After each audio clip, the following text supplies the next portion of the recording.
بسم الله الرحمن الرحيم. عن أبي هريرة رضي الله عنه قال قال رسول الله صلى الله عليه وسلم: المسلم أخو المسلم لا يظلمه ولا يخذله ولا يحقره. رواہ مسلم. حضرت ابو ہریرہ رضی اللہ تعالیٰ عنہ کہتے ہیں کہ رسول اللہ صلی اللہ علیہ وسلم نے فرمایا کہ مسلمان مسلمان کا بھائی ہوتا ہے، نہ اس پر ظلم کرتا ہے اور نہ اسے بے یار و مددگار چھوڑتا ہے، یعنی ظلم ہونے کے لیے وہ چھوڑتا نہیں کسی کو کہ ٹھیک ہے ہمارے سامنے پٹ رہا ہے تو پٹنے دو، کوئی بات نہیں. ولا یحقرہ، اور نہ اسے اپنے سے کمتر اور گھٹیا سمجھتا ہے.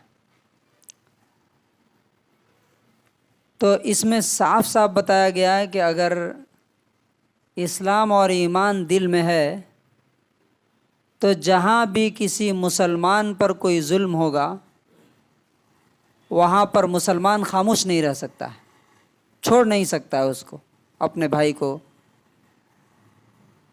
اب اس حدیث کی روشنی میں آپ اگر اسرائیل اور فلسطین کو دیکھیں گے تو ایک طرف 20 لاکھ کی ایک چھوٹی سی آبادی اور پاپولیشن ہے جس کے پاس نہ کھانے کو ہے نہ پینے کو ہے، نہ علاج اور ٹریٹمنٹ کا صحیح ذریعہ ہے،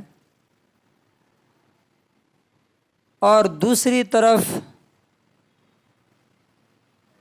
57 کنٹریز ہیں مسلم. کیا یہ مسلمان ہیں؟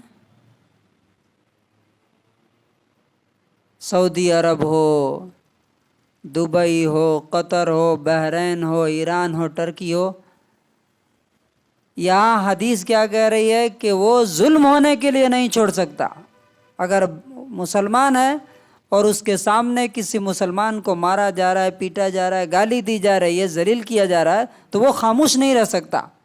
اگر خاموش ہے تو اس کا مطلب یہ کہ وہ مسلمان نہیں، ایمان نہیں ہے اس کے اندر، وہ بے شرم، بے حیا اور بے ایمان ہے.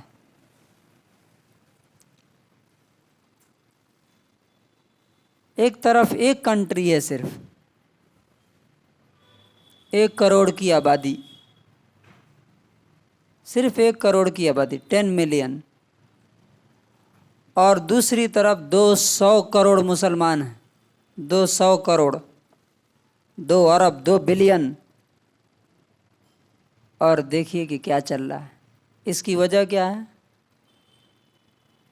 اس کی وجہ یہ ہے کہ ہم آپس میں ایک دوسرے کے ساتھ متحد نہیں ہیں، ہم یونائٹڈ نہیں ہیں. وہ 2 کروڑ بھی جو ہیں وہ بالکل یونائٹڈ ہیں، وہ ایک دوسرے کو نقصان نہیں پہنچاتے، اور ہم 200 کروڑ ہے کہ بھی پٹ رہے ہیں جہاں دیکھیے وہاں پہ. تو اس کی پہلی اور آخری وجہ یہ ہے کہ اللہ کا جو حکم ہے اسے چھوڑا، اور اسی حکم میں یہ بھی تھا کہ تم جہاں بھی رہو ایک بن کے رہو، متحد ہو کر کے رہو، پاور پیدا کرو.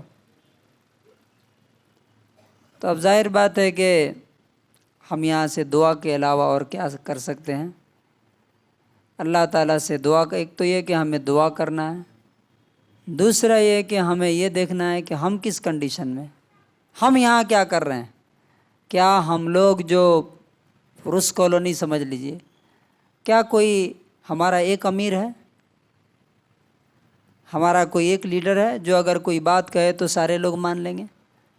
کون سے دین کو فالو کر رہے ہیں؟ اس دین کو جو کہتا ہے کہ اگر تم 2 سے 3 آدمی بھی سفر پہ جاؤ تو تمہارا ایک امیر ہونا چاہیے، سفر میں بھی ایسے بھیڑ کراؤڈ بن کے نہ جاؤ. کیا وہ دین اس طرح سے بکھرے ہوئے کراؤڈ اور بھیڑ کو، آرمی میں اور بھیڑ میں یہی فرق ہوتا ہے. 1000 آرمی 1,00,000 پبلک کو پیٹ کے ختم کر دے گی، مار دے گی. کیوں؟ اس لیے کہ 1000 آرمی وہ ٹرینڈ ہوتی ہے اور وہ کمانڈر کے انڈر ہوتی ہے. وہ ایک بار سائرن بجے گا، اشارہ ہوگا جدھر جائے گی ادھر جانا ہے انہیں. بھیڑ کیا ہے؟ ادھر بولیے گا تو وہ ادھر جائے گی. جیسا کہ آپ نے میلاد شریف میں دیکھ لیا، علماء کیا کہہ رہے ہیں، اسلام کیا کہہ رہا ہے، دین کیا کہہ رہا ہے، اس کو چھوڑیے، جو ہمارا دل چاہ رہا ہے وہ ہم کریں گے. تو نتیجہ کیا ہے؟ یہی حالات سب جگہ ہوں گے. تو اللہ تعالیٰ سے دعا ہے کہ اللہ تعالیٰ ہمارے بھائیوں کی مدد کرے اور ہمیں ہوش میں آنے کی توفیق دے. وہ یہ برا وقت ہم پر آنے سے پہلے کہ ہم یہاں پر متحد ہو. ہمارے پورے ٹمکور کا کم سے کم ایک لیڈر ہونا چاہیے، ایک امام ہونا چاہیے. وہ کیسا ہونا چاہیے؟ وہ سب حدیث میں ہے کہ جو سب سے زیادہ تقوی والا ہو، سب سے زیادہ علم والا ہو، قرآن حدیث سب سے زیادہ جانتا ہو. لیکن وہ سب سولوشن ہمارے پاس ہے، لیکن مانیں گے تب نا. اللہ تعالی ہمیں تمام فتنوں سے بچائے اور فلسطین کے ہمارے بھائیوں کی مدد فرمائے.